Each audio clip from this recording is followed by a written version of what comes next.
नमस्कार दोस्तों, आपका हमारे YouTube चैनल 2.1 मिलियन व्यूज़ में बहुत बहुत स्वागत है। दोस्तों, आज की वीडियो आपके लिए बहुत इंटरेस्टिंग होने वाली है।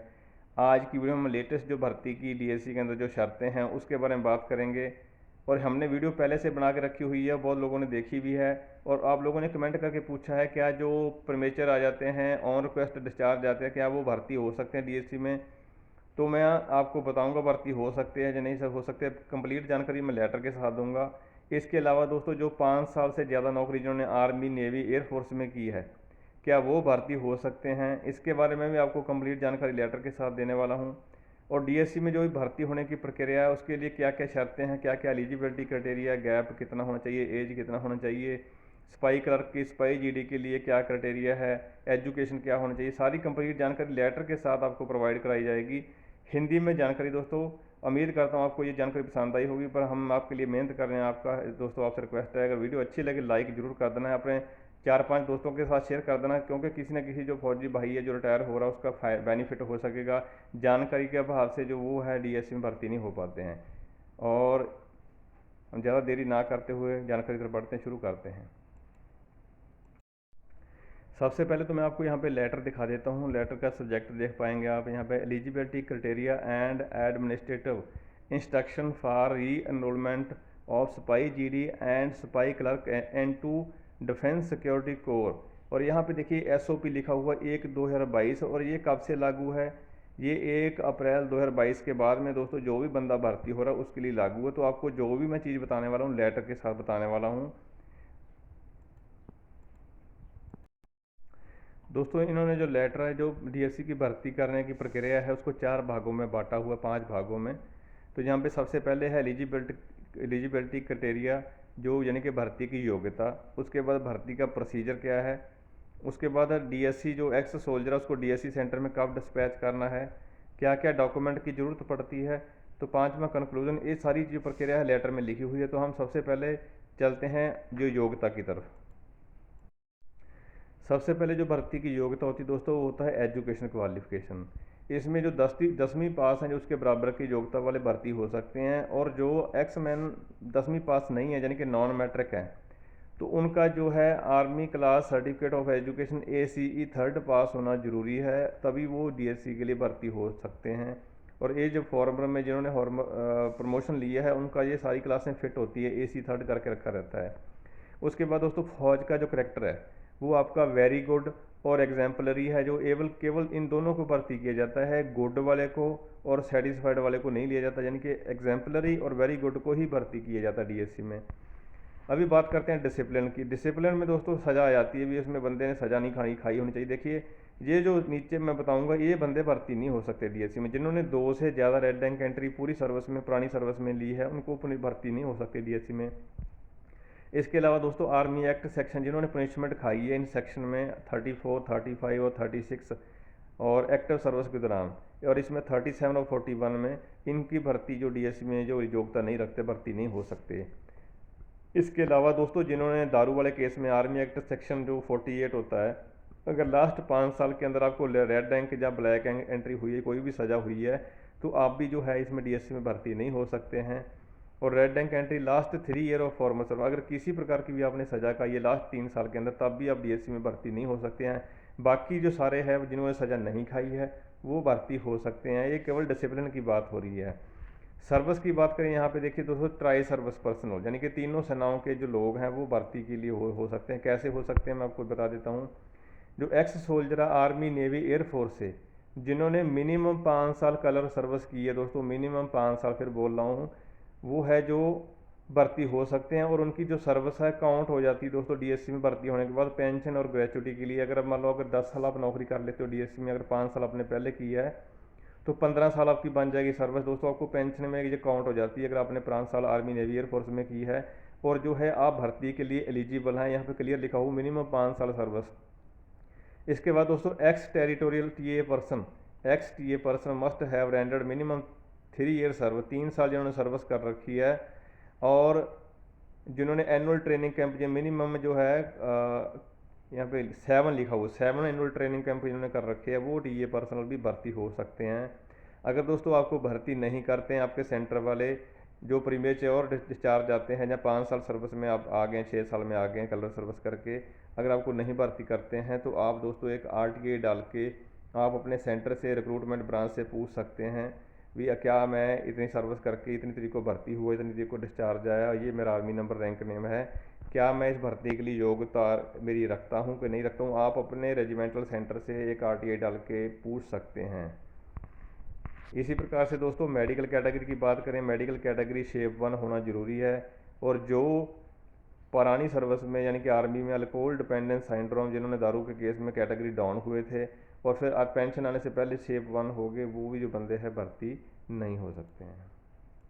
इसके अलावा दोस्तों यहाँ पे गैप की बात करते हैं तो 2 ईयर का गैप यहाँ पे होना चाहिए सर्विस के डेट ऑफ डिस्चार्ज और जो आपका एजेंसी जब आपको स्क्रीनिंग करती है उसके टाइम के बीच में, यानी कि 2 साल के अंदर अंदर आपको भर्ती होना। जो सिपाही GD है, जो सिपाही क्लर्क में भर्ती होना चाहता है, पुराना सिपाही हवलदार क्लर्क है, जहाँ OR रैंक में क्लर्क में नौकरी की है किसी भी रैंक में, और वो भर्ती होना चाहता है तो उसके लिए 5 साल का गैप वैलिड है, यानी कि डेट ऑफ डिस्चार्ज और डेट ऑफ एनरोलमेंट या डेट ऑफ स्क्रीनिंग के बीच का जो पीरियड है 5 साल के अंदर अंदर होना चाहिए। एज की बात करें दोस्तों तो जो जनरल ड्यूटी DSC सिपाही जो है GD में भर्ती होना चाहता है, सिपाही GD में 46 एज से ज़्यादा नहीं लेते हैं।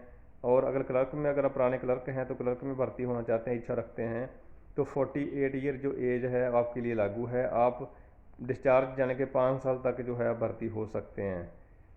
तो अगर बात करते हैं दोस्तों री एनरोलमेंट क्लर्क की, तो जो एक्स कॉम्बटेंट क्लर्क है वही जो है मिनिमम टेक्निकल क्लास जो 3rd पास करके रखे हुए हैं, वो है DSC में क्लर्क की वैकेंसी के अगेंस्ट जो भर्ती हो सकते हैं। जो आर्मी में स्टोर कीपर टेक्निकल है, क्लर्क स्टोर कंट्रोल है और पे अकाउंट क्लर्क है, और एयरफोर्स के जो एक इस प्रकार के क्लर्क हैं वो दोस्तों DSC में क्लर्क के पद पर भर्ती नहीं हो सकते हैं, वो GD के पदों पर ही भर्ती हो सकते हैं। मैं दोबारा फिर बता देता हूँ, जो आर्मी में स्टोर कीपर SKT क्लर्क है, क्लर्क स्टोर कंट्रोल है, और जो क्लर्क पे अकाउंट्स है, इनको जो है DSC में क्लर्कों के में काउंट नहीं किया जाता है, ये क्लर्क की वैकेंसी के गेस्ट भर्ती नहीं हो सकते हैं। अभी बात करते हैं काज ऑफ डिस्चार्ज। जब आप डिस्चार्ज आए थे, कौन कौन से काज क्लास में डिस्चार्ज आने से आप भर्ती हो सकते हैं। तो उन्होंने लिखा हुआ जो एक्स सोल्जर डिस्चार्ज हो चुके हैं आर्मी से, तो नीचे लिखे ग्राउंड वाले जो भर्ती के लिए योग्यता रखते हैं, मैं बता देना चाहता हूँ। ऑन फुलफिलिंग ऑफ कंडीशन, जो गवर्नमेंट की तरफ से आपको जो पेंशन डिस्चार्ज भेजा जाता है, 17 साल करके 20 साल करके नायक में रैंक के हिसाब से आप जो है भर्ती हो सकते हैं। और जो अपनी ओन रिक्वेस्ट में यहाँ पे देखिए आर्मी रूल 13 3rd 4 जो भी वॉलंटियर डिस्चार्ज आता है वो इस एक्ट के तहत आता है, आर्मी रूल के तहत क्या आता है, तो वो जो है ऑन रिक्वेस्ट पे आता है, पेंशन ले चाहे ना ले, वो भी बंदा है जो DSC में भर्ती हो सकता है। मैं दोबारा फिर बता देता हूँ, जो बंदा वॉलंटियर PMR एप्लीकेशन डाल के एट हिज ओन रिक्वेस्ट में डिस्चार्ज आता है, चाहे उसने पेंशन अर्न की है नहीं की है, वो भी भर्ती हो सकता है। ये लेटर के हिसाब से भर्ती हो सकता है। बाकी अगर आपको फिर भी कोई डाउट है मन में, आपको सेंटर वाले मना कर रहे हैं आपकी भर्ती सेंटर करने जो भर्ती करने वाले, तो आप एक RTI डाल के रिटर्न में उनका लेटर के साथ आप कॉपी ले सकते हैं, क्लियर कर सकते हैं। TA पर्सनल की दोस्तों जो अंडर TA रूल 14A के जो तहत डिस्चार्ज हो रखे हैं वो इसमें DSC में भर्ती हो सकते हैं इस लेटर के मुताबिक। आर्मी नेवी एयरफोर्स, जो आर्मी नेवी एयरफोर्स है दोस्तों, तीनों सेनाओं के जो लोग हैं जो इस रूल के तहत डिस्चार्ज हुए हैं, army rule 13 3rd item 3rd 5, ये जो भर्ती नहीं हो सकते हैं। किन कंडीशन में, जिन्होंने इस कंडीशन में जो ये वाला जो आर्मी रूल के तहत जो डिस्चार्ज हुए, ये भर्ती नहीं हो सकते हैं। इसमें service no longer required, unsuitable for further military service, unlikely to become an efficient soldier and eligible for further retention up to enhance service limit due to non fulfilment the laid down condition. तो ये वाली जो category है ये भर्ती DSC में नहीं हो सकती है। जो भी JCO NCO और OR डिस्चार्ज हो चुके हैं DSC से, दोबारा फिर बताता हूँ, जो DSC से JCO NCO OR डिस्चार्ज हो चुके हैं, अगर दोबारा भर्ती होना चाहें तो वो भर्ती नहीं हो सकते, DSC में दोबारा भर्ती नहीं हो सकते। अभी बात करते हैं ट्रेडमैन और क्लर्क SD की, इनरोलमेंट ऑफ ट्रेडमैन और क्लर्क SD की। तो जो क्लर्क है वो तो भर्ती हो सकता है, आपको मैंने पहले ही बता दिया है।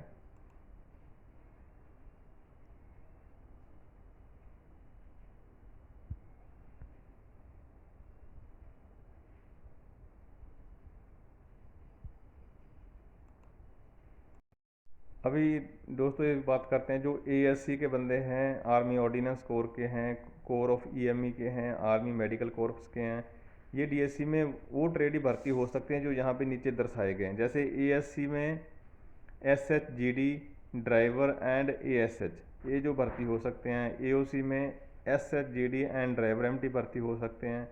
ईएमई के जो आर्मर भर्ती हो सकते हैं, ड्राइवर एमटी भर्ती हो सकते हैं, driver recovery vehicle and auto technician B vehicles ये जो भर्ती हो सकते हैं सिपाही जीडी में। एएमसी के जो ambulance assistant and driver MT ये भर्ती हो सकते हैं। JCO over from education corps और army postal service other than clerk, यानी कि क्लर्क के बिना की बात करके यहाँ पे लिखा हुआ well not be eligible enrolment into DSC.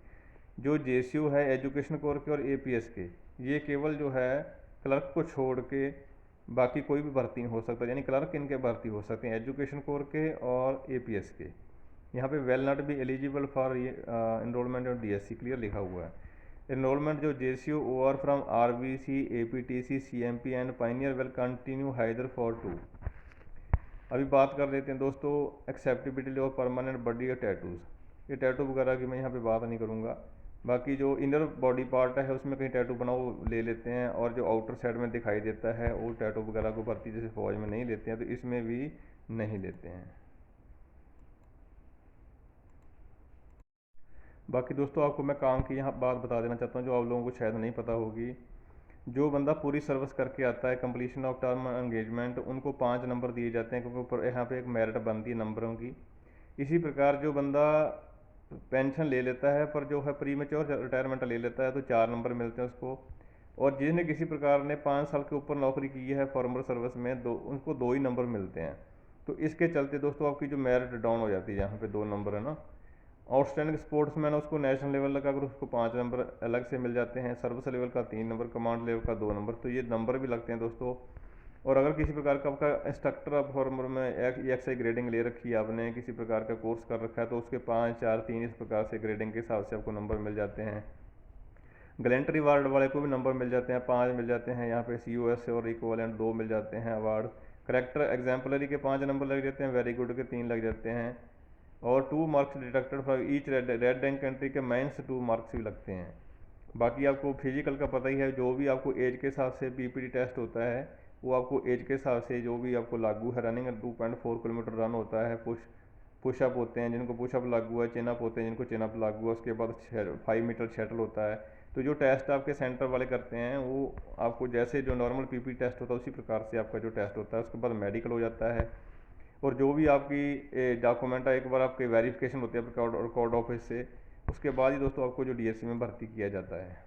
अभी बात करते हैं दोस्तों आपको कब जो है भर्ती होती है और कब आपको भेजा जाता है। देखो 1 साल के अंदर 4 क्वार्टर होते हैं और हर क्वार्टर का पहला वीक होता है दोस्तों, उस टाइम आपको जो सेंटर वाले आपके भर्ती करके आपको डिस्पैच कर देते हैं। और इसका मतलब ये होता है भर्ती अगर अगर आपको 1 अप्रैल के फर्स्ट वीक में आपको भेजना है तो भर्ती 1-1.5 महीना पहले हो जाती है।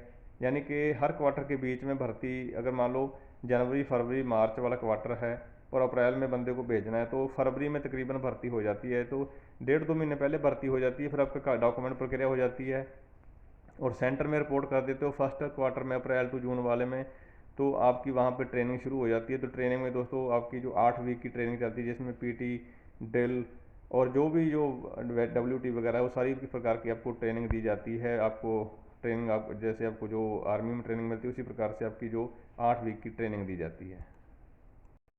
बाकी दोस्तों अगर डॉक्यूमेंट की बात करें तो आपको प्री वेरिफिकेशन आपको जो करवानी होती है, एक तो आपके रिकॉर्ड ऑफिस की तरफ से होती है, एक पुलिस वेरिफिकेशन होती है दोस्तों वो करवानी पड़ती है।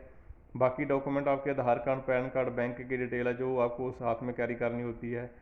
और इसी प्रकार से आप जो भर्ती हो जाते हो तो DSC सेंटर में चल जाते हो, वहाँ पे फिर आपके दोबारा से डॉक्यूमेंट आई कार्ड वगैरह बन जाता है। तो दोस्तों अगर ये मेरे को जानकारी जो मेरे तरफ से आपको दी गई अगर आपको पसंद आई है तो कमेंट करके ज़रूर बताएं। और अगर आप चाहते हो किसी व्यक्ति का भला हो सके तो इस वीडियो को इसको उसके साथ शेयर कर दें ताकि किसी न किसी व्यक्ति का फ़ायदा हो सके। बहुत बहुत धन्यवाद।